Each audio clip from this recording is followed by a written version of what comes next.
நீராறும் கடலுடுத்த நிலமடந்த கெழிகொழுகும்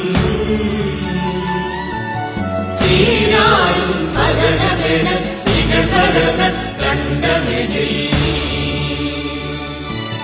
திக்கணவும் அதில் சிறந்த திராவிடர்கள் திருநாளும்